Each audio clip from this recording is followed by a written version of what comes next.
1971 അമേരിക്കയിലെ ടെക്സസിലെ ഹൂസ്റ്റണിൽ ജനിച്ച് 1984 ലോകത്തോട് വിട പറഞ്ഞ വെറും 12 വർഷങ്ങൾ മാത്രം ജീവിച്ച ഒരു കുഞ്ഞ് ഡേവിഡ് ഫിലിപ്പ് വെറ്റർ. മരിക്കുന്നത് വരെയും ഒരു പ്ലാസ്റ്റിക് ആവരണത്തിനുള്ളിൽ തന്റെ ജീവിതം ചെലവഴിച്ച ഈ കുഞ്ഞ് കാലം ഇത്ര കഴിഞ്ഞിട്ടും ലോകത്തിന്റെ നെഞ്ചിലെ നീറ്റലായി തുടരുകയാണ്. ഡേവിഡ് ജനിച്ച വെറും 20 സെക്കൻഡുകൾക്കുള്ളിൽ തന്നെ ഡോക്ടർമാർ അവനെ ഒരു പ്രത്യേക പ്ലാസ്റ്റിക് ആവരണത്തിനുള്ളിലാക്കുകയായിരുന്നു. അന്നു മുതൽ ബബിൾ ബോയ് എന്ന് ലോകം അവനെ വിളിച്ചു. സിവിയർ കമ്പൈൻഡ് ഇമ്മ്യൂണോ ഡെഫിഷ്യൻസി എന്ന അപൂർവ രോഗത്തോടെയാണ് കുഞ്ഞു ഡേവിഡ് പിറന്നു വീണത്. പ്രതിരോധശേഷി ഒട്ടുമില്ലാത്ത പുറത്തുനിന്നുള്ള ഒരു അണുബാധ പോലും മരണത്തിന് വരെ കാരണമാക്കിയേക്കാവുന്ന അവസ്ഥ. അതായിരുന്നു ഡേവിഡിന്റെ ഈ രോഗം. ഈ രോഗബാധയുള്ളവർ സാധാരണ ആളുകളെ പോലെയല്ല. പുറം ലോകവുമായി അവർക്ക് ഒരു തരത്തിലുള്ള ഇടപഴകലും സാധ്യമല്ല. അതുകൊണ്ട് തന്നെ കുഞ്ഞു ഡേവിഡ് കാലങ്ങളോളം അവന്റെ ജീവിതം ചെലവഴിച്ചത് ഒരു പ്ലാസ്റ്റിക് ആവരണത്തിനുള്ളിൽ മാത്രമായിരുന്നു.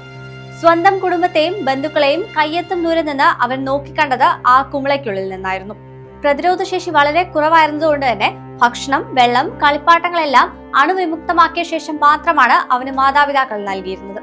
കുഞ്ഞു ഡേവിഡിനെ ഒന്ന് വാരിപ്പുണരാനോ ഒരു ഉമ്മ കൊടുക്കാനോ, എന്തിന് ഒന്ന് തൊടാൻ പോലും അവന്റെ അച്ഛനോ അമ്മയ്ക്കോ സഹോദരിക്കോ പോലും സാധിച്ചിരുന്നില്ല. ആ കുഞ്ഞ് ഒന്ന് കരഞ്ഞാൽ പോലും ഒന്ന് ചേർത്ത് പിടിച്ച് അവനെ സ്നേഹിക്കാനോ അവന് ആശ്വാസം നൽകാനോ ആർക്കും കഴിഞ്ഞിരുന്നില്ല. സ്കൂളിൽ പോകാനോ കൂട്ടുകാരുടെ കൂടെ ഇരുന്ന് കളിയും ചിരിയുമായി സമയം ചെലവഴിക്കാനോ കഴിയാത്ത ഡേവിഡ് വീഡിയോ കോളിലൂടെ ആയിരുന്നു ക്ലാസ്സുകൾ അറ്റൻഡ് ചെയ്തിരുന്നത്.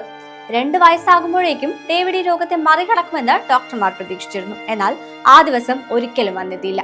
അതിനുവേണ്ടി ആ കുഞ്ഞു മനസ്സ് ഒരുപാട് ആഗ്രഹിക്കുകയും വാശി പിടിച്ച് കരയുകയും ചെയ്തിരുന്നു. പക്ഷെ ഒറ്റയ്ക്കിരുന്ന് കരഞ്ഞു തീർക്കുക എന്നല്ലാതെ മറ്റൊന്നും അവന് സാധിച്ചതുമില്ല. ഒറ്റപ്പെടൽ ഉണ്ടായിട്ടും അതീവ ബുദ്ധിമാനും മിടുക്കനുമായിരുന്നു അവൻ. തനിക്ക് തൊടാൻ കഴിയാത്ത ലോകത്തെക്കുറിച്ച് പഠിക്കാൻ അകമഴിഞ്ഞ ആകാംക്ഷയും ഡേവിഡിനുണ്ടായിരുന്നു. അവന്റെ അതിജീവനത്തിനൊരു താൽക്കാലിക പരിഹാരമായി നാസ അവനൊരു സ്പേസ് സ്യൂട്ട് പോലെയുള്ള പ്രത്യേക വസ്ത്രം നിർമ്മിച്ചു കൊടുത്തു. അതോടെ ഇടയ്ക്കൊക്കെ വീടിന് പുറത്തിറങ്ങാനും ഡേവിഡിന് കഴിഞ്ഞു. അവന്റെ ജീവിതത്തിലെ ഏറ്റവും സന്തോഷകരമായ നിമിഷങ്ങളിലൊന്നായിരുന്നു അത്. അങ്ങനെ 12 വർഷം പോയി. വർഷങ്ങൾക്കിപ്പുറം ഡേവിഡിന്റെ രോഗത്തിനൊരു ചികിത്സ കണ്ടെത്താൻ ഡോക്ടർമാർ ശ്രമിച്ചു. ആ ആലോചനയ്ക്ക് ശേഷം ഡേവിഡിന് ഒരു ബോൺ മാരോ ട്രാൻസ്പ്ലാന്റ് നടത്താൻ പ്ലാൻ ഇട്ടു. പുതിയ ജീവിതത്തിലേക്ക് ഡേവിഡ് തിരിച്ചു വരുമെന്ന് പ്രതീക്ഷിച്ചെങ്കിലും ശസ്ത്രക്രിയയ്ക്ക് ശേഷം അവന് പെട്ടെന്ന് അണുബാധ ഉണ്ടാവുകയായിരുന്നു.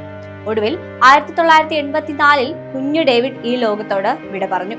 ഡേവിഡിന്റെ മരണം ലോകത്തിനൊരു വലിയ പാഠമായിരുന്നു. അവന്റെ പ്രതിരോധ ശേഷിയെക്കുറിച്ചും രോഗങ്ങളെക്കുറിച്ചുമുള്ള പഠനങ്ങൾക്ക് അതൊരു പുതിയ വഴി തുറന്നു. ഡേവിഡിന്റെ കേസ് ജീൻ തെറാപ്പി ഉൾപ്പെടെയുള്ള മെച്ചപ്പെട്ട ചികിത്സകളിലേക്ക് നയിച്ചു. കൂടാതെ രോഗപ്രതിരോധ വൈകല്യങ്ങളെക്കുറിച്ച് ഗവേഷണം നടത്തുന്നതിനായി സമർപ്പിച്ചിരിക്കുന്ന Texas children's hospital David centre സൃഷ്ടിക്കാനും ഇത് പ്രചോദനമായി.